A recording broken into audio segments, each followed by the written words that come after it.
नमस्कार दोस्तों, मैं डॉक्टर अविनाश आज की इस वीडियो में पुनः आर्टिकल पे चर्चा करने जा रहा हूं। पिछले वीडियो में हम लोगों ने आर्टिकल के एक भाग को देखा था जो कि इंडेफिनिट आर्टिकल था। इस वीडियो में हम लोग आर्टिकल के दूसरे भाग यानी डिफिनिट आर्टिकल जिसके अंतर्गत द आता है उसको देखेंगे। तो पहला जो आर्टिकल के अंतर्गत था वह था इंडेफिनिट आर्टिकल,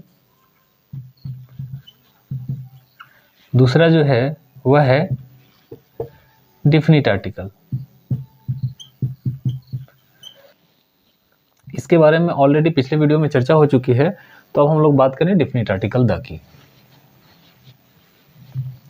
और डिफिनिट आर्टिकल के अंतर्गत एक ही आर्टिकल है, वह है द। तो आइए हम लोग बात करते हैं द की।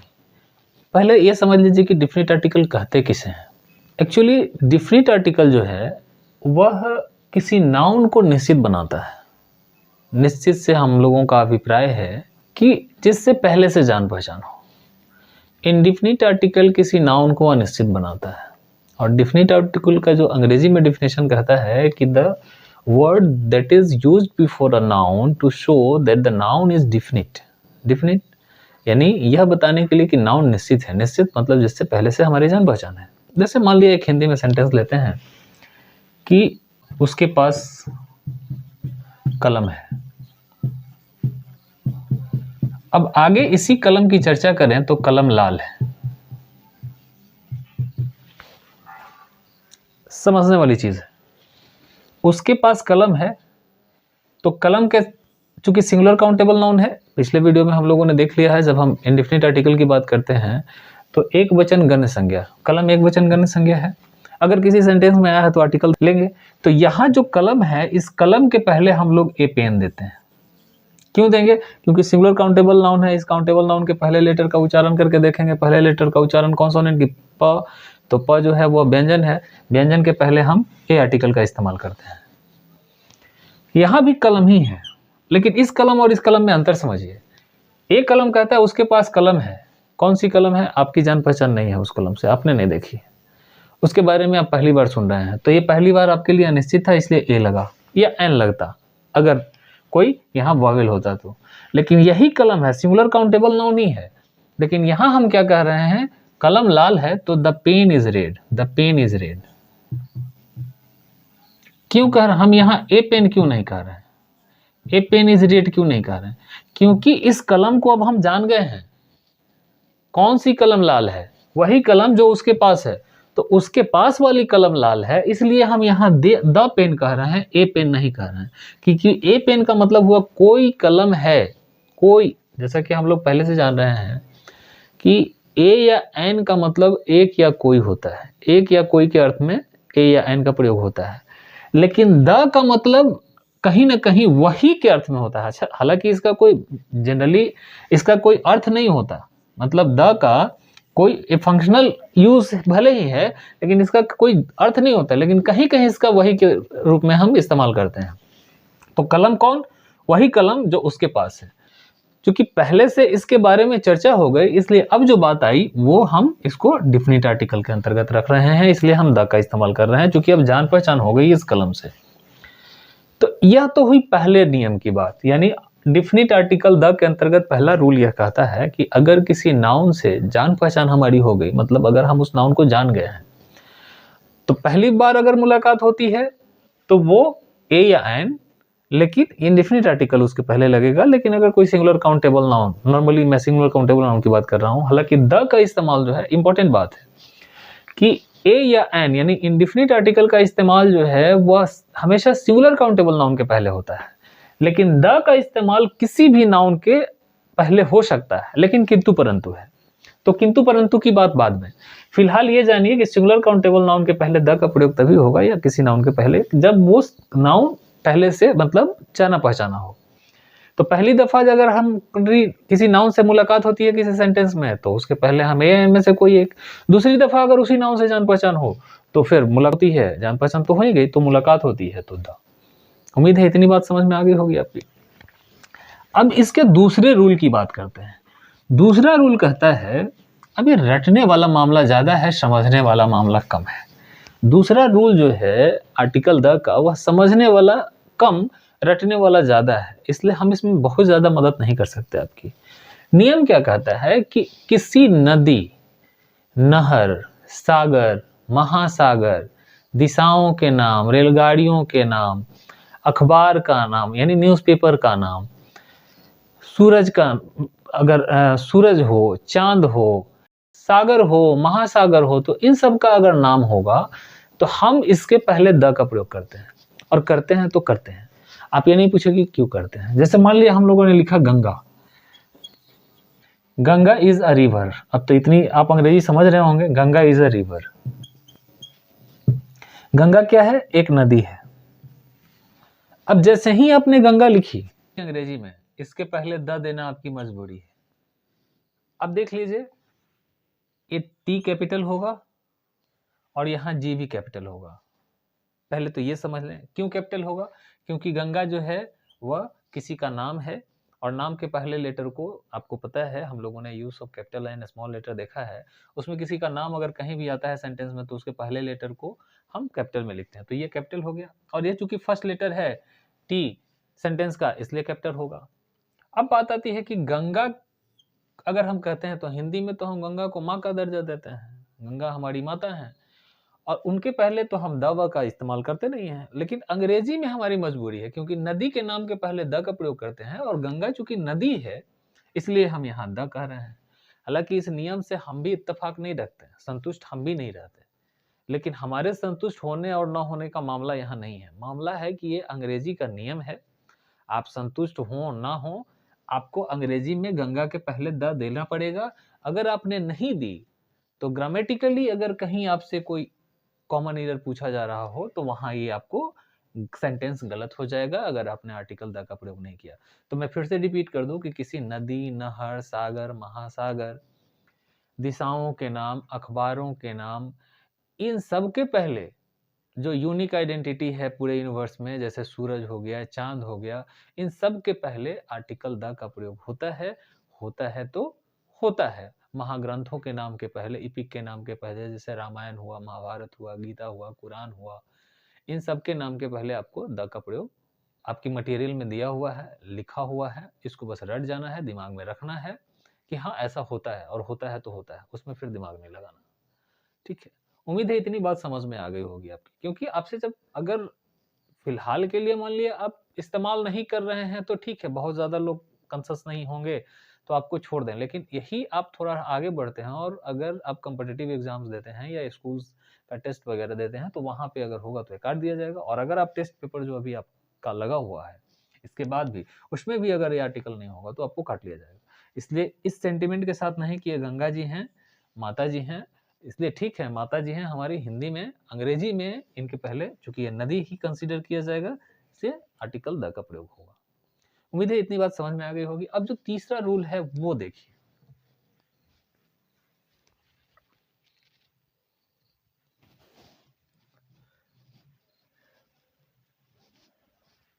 तीसरा रूल कहता है कि सामान्य स्थितियों में हम बहुवचन संज्ञा के पहले आर्टिकल द का इस्तेमाल नहीं करते, सामान्य स्थितियों में। लेकिन अगर स्थिति असामान्य हो तो हम आर्टिकल द का प्रयोग करते हैं। असामान्य का मतलब यहाँ निश्चित और अनिश्चित से है। जैसे मान लिया कहते हैं कि बच्चे इनोसेंट होते हैं, नादान होते हैं, तो चिल्ड्रेन आर इनोसेंट अगर हम कहें, चिल्ड्रेन आर इनोसेंट, तो बच्चे क्या हैं? नादान हैं, वो गलती नहीं करते, उनको जो समझ में आता है उसमें, चूंकि वो समाज की जो कृतियां हैं उससे वो प्रभावित नहीं होते, तो बच्चे भगवान का रूप होते हैं। तो उस स्थिति में अगर हम चिल्ड्रन की बात करें तो ये पूरी दुनिया को के चिल्ड्रन को रिप्रेजेंट करता है कि बच्चे जो होते हैं बेसिकली वो कोई गलती नहीं करते, क्योंकि समझ नहीं है इसलिए वो काम करते हैं। और गलती सही का क्या पैमाना है कि आपने जो समाज के रूल्स बना लिए हैं, अगर उस रूल्स को कोई वायलेट करता है, कोई गड़बड़ी करता है, उस रूल में कोई विकृति पैदा करता है तो वो गलत है। जैसे मान लिया आप रोड पर साइकिल चला रहे हैं, बाएं तरफ आपको चलना चाहिए, हाँ अगर आपने दाएं तरफ चलाना शुरू कर दिया है और सामने वाले ने किसी ने ठोक दिया, तो ये स्थिति अगर होती है तो ये जो है वो आपने गलती करी, तो समाज के बनाए हुए रूल्स को आपने तोड़ा है। तो वैसी स्थिति में क्या होता है कि इंसान गलत या सही होता है। लेकिन अब बच्चों की बात करें तो बच्चों को तो आपने कोई रूल पढ़ाया नहीं है, बताया नहीं है, तो वो तो अभी ऊपर से जो लेकर के आए हैं रूल्स, उसी रूल से गाइड हो रहे हैं। तो उस स्थिति में उनको कहा जाता है कि ये नादान हैं, ये अगर कुछ गलती भी होता है इनसे तो उनको माफ किया जाना चाहिए, क्योंकि बच्चे हैं, भगवान का रूप है। भगवान का रूप मतलब भगवान गलती नहीं करता। ठीक है, तो उस स्थिति में हम चिल्ड्रन का कह रहे हैं कि चिल्ड्रन आर इनोसेंट, मतलब सारे चिल्ड्रन, दुनिया के सारे चिल्ड्रन की बात कर रहे हैं। सब तो वैसा ही होता है, बच्चा भगवान का रूप है, तो ये बच्चा भी, वो बच्चा भी, आपका बच्चा हो या किसी और का बच्चा हो, सब बच्चा भी। लेकिन जब हम इन बच्चों में से किसी विशेष बच्चे की बात करते हैं, मान लिया कहते हैं कि बच्चे रो रहे हैं, सपोज कीजिए बच्चे रो रहे हैं या बच्चे खुश हैं, बच्चे खुश हैं, सपोज कीजिए बच्चे खुश हैं। आपको क्या लगता है कि दुनिया के सारे बच्चे एक साथ खुश हो जाएंगे या एक साथ वो रोना शुरू कर देंगे? ऐसा तो एक ही स्थिति में हो सकता है कि कोई बहुत बड़ी बीमारी फैल जाए वैसी कुछ, या ऊपर वाले ने कुछ ऐसा डिजाइन कर दिया। नॉर्मल स्थिति में तो यह संभव नहीं है।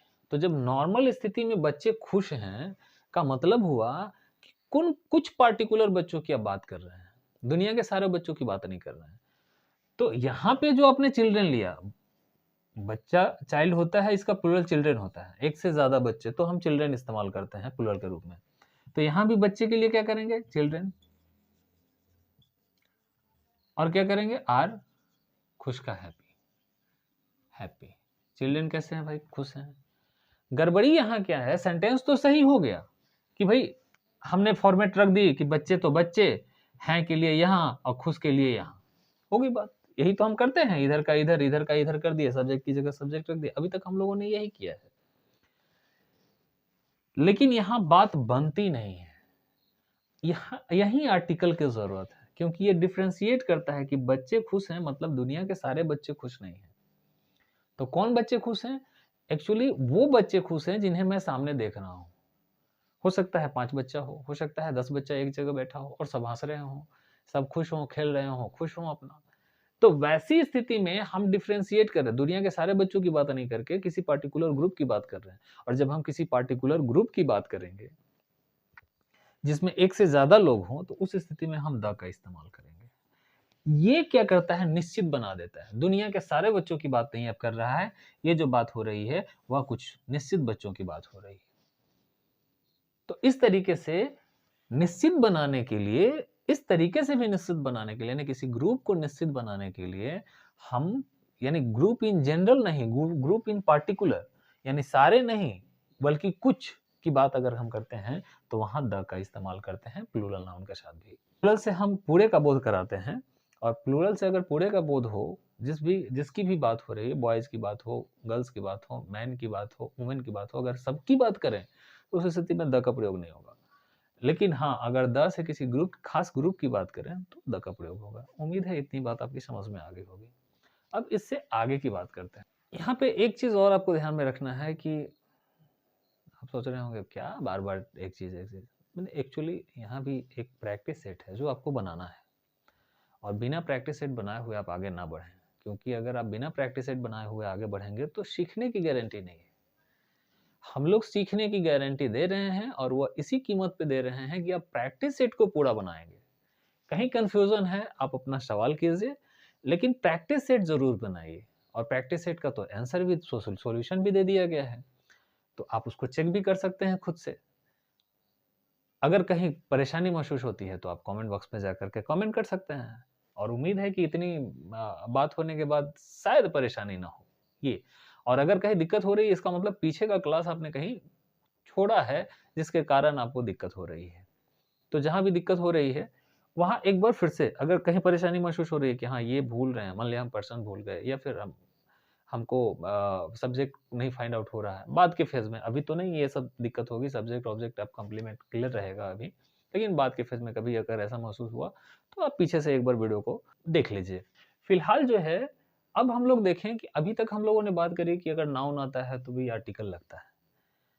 अब हम लोग देखें कि कहाँ आर्टिकल नहीं लगता है जबकि नाउन आता है, तो कहाँ नहीं लगता है, यानी ओमिशन ऑफ आर्टिकल की हम लोग बात करने जा रहे हैं। Omission of article the. Omission of article the. कहां कहां आर्टिकल द नहीं लगता है? तो सामान्य स्थितियों में कहता है कि किसी दिन के नाम के पहले, महीना के नाम के पहले, पर्व के नाम के पहले, त्योहार के नाम के पहले, भाषा के नाम के पहले, खेल के नाम के पहले, इन सब के पहले द का प्रयोग नहीं होता। नहीं होता तो नहीं होता। आप द मंडे नहीं कर सकते, आप द क्रिकेट, द फुटबॉल और द वॉलीबॉल नहीं कर सकते। तो ये नहीं होता है। किसी भाषा के नाम के पहले नहीं होता, किसी विषय के नाम के पहले नहीं होता, और नहीं होता तो नहीं होता। बस हम लोगों को द मंडे नहीं करना है, हम लोगों को द इंग्लिश नहीं करना है, मामला बिगड़ जाएगा। हम अगर इंग्लिश कह रहे हैं और अगर हम लोगों ने द इंग्लिश कह दिया, सॉरी दी इंग्लिश कह दिया, द इंग्लिश तो नहीं होता है, दी इंग्लिश होगा। तो अगर हम लोगों ने दी इंग्लिश कह दिया तो मामला बिगड़ जाएगा। इसलिए भाषा के नाम के पहले द का प्रयोग नहीं हो। कैसे बिगड़ेगा उसकी चर्चा बाद में, फिलहाल के लिए इतना।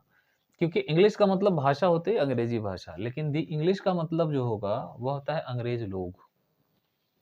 तो ये नहीं करना है। तो भाषा के नाम के पहले, दिन के नाम के पहले, महीना के नाम के पहले, त्योहार के नाम के पहले, खेल के नाम के पहले, विषय के नाम के पहले द का प्रयोग नहीं होगा।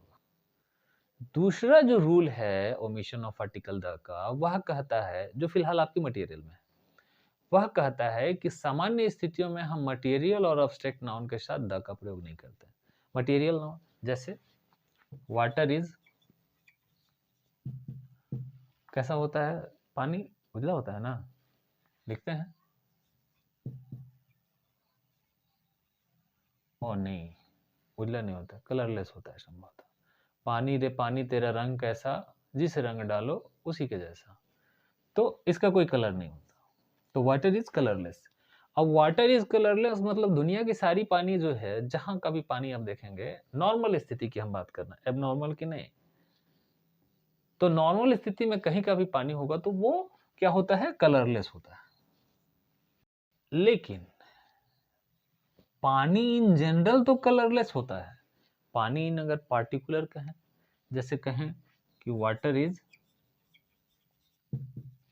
येलो। अब लीजिए, पानी पीला कब से होने लगा? क्यों नहीं? होली के दिन में हम लोग पीला रंग मिला करके पीला कर लेते हैं। ये आप समझिएगा, ये दोनों में अंतर बेसिकली क्या होता है कि वाटर इज कलरलेस मतलब पानी रंगहीन होता है, और ये कहता है कि वाटर जो है इज येलो मतलब पानी पीला है। अंतर आप यही समझ लीजिएगा, वाटर इज कलरलेस मतलब पानी रंगहीन होता है और है भी, दोनों स्थितियां बनती है। यही बेसिक डिफरेंस हो जाएगा। अब मान लिया कहें कि पानी, ये इसकी अंग्रेजी हो जाएगी। अब कहें कि पानी पीला है तो हो जाएगा वाटर इज येलो से काम नहीं होना, तो द वाटर इज येलो। उम्मीद है इतनी बात समझ में आ रही होगी। फिर से करें, पानी रंगहीन होता है मतलब अभी तो है ही, ऐसे भी होता है, कहीं भी कभी भी देखेंगे तो होता है। लेकिन पानी पीला है तो ये हमेशा पीला नहीं होता। हमने उसमें कलर मिला दिया है, आपने उसमें कलर मिला दिया है, इसलिए पानी पीला है। या आपने कोई और तरीका अपनाया हो, किस तरीके से है, तो वो उसका नेचुरल इंस्टिंक्ट नहीं है, नेचुरल गुण नहीं है, सामान्य गुण नहीं है कि पानी पीला होता है। पानी लाल है, हो सकता है आपने ब्लड मिला दिया, खून मिला दिया हो, या रंगीन पानी मिला दिया हो, इसलिए वो लाल है। तो उम्मीद है इतनी बात समझ में आ गई होगी। होता है यानी नॉर्मल स्थिति है यानी एबनॉर्मल स्थिति है। उम्मीद है इतनी बात आपकी समझ में आ गई होगी।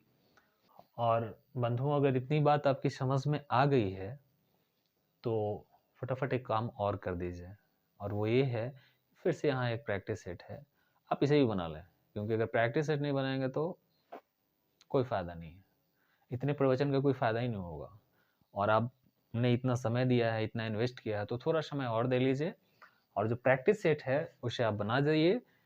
और उम्मीद है कि अब आर्टिकल के पूरे जो इसका सिस्टम है उसको आपने समझ लिया होगा। मैं फिर से एक बार रिपीट कर दूं, आपने आर्टिकल से जान पहचान पूरी कर ली है। आर्टिकल जो होता है वह किसी नाउन को निश्चित या अनिश्चित बनाता है, और इसके लिए हमारे पास 2 आर्टिकल हैं। पहला आर्टिकल इंडेफिनिट आर्टिकल जो किसी नाउन को निश्चित बनाता है, उसके लिए हमारे पास 2 हैं, ए और एन। ए किसी वैसे नाउन के पहले प्रयोग होता है जिसके पहले लेटर का उच्चारण कॉन्सोनेंट की तरह, एंड किसी वैसे नाउन के पहले लेटर के उच्चारण के अनुसार होता है जिसके पहले लेटर का उच्चारण वॉवेल की तरह हो। द जो है वह निश्चित बनाता है किसी नाउन को, और उसके लिए जो रूल्स हैं हम लोगों ने देखा, कहाँ आर्टिकल नहीं लगता है हम लोगों ने उसके बारे में भी बात करी। उम्मीद है इतनी बातें फ्रूटफुल रही होगी, इंफॉर्मेटिव होगी आपके लिए, आपने इससे कुछ सीखा है, यानी आर्टिकल के बारे में सीख लिया है। और अगर आप संतुष्ट हैं तो कृपया इस चैनल को सब्सक्राइब कर लें अगर आपने अभी तक नहीं किया है तो। और अगर आपको लगता है कि ये फ्रूटफुल है और दूसरों को भी इससे फ़ायदा हो सकता है तो कृपया इसे लाइक और शेयर करें, ताकि आर्टिकल का जो कंसेप्ट है वह क्लियर हो सके। धन्यवाद, मिलते हैं अगले वीडियो में एक नए टॉपिक के साथ।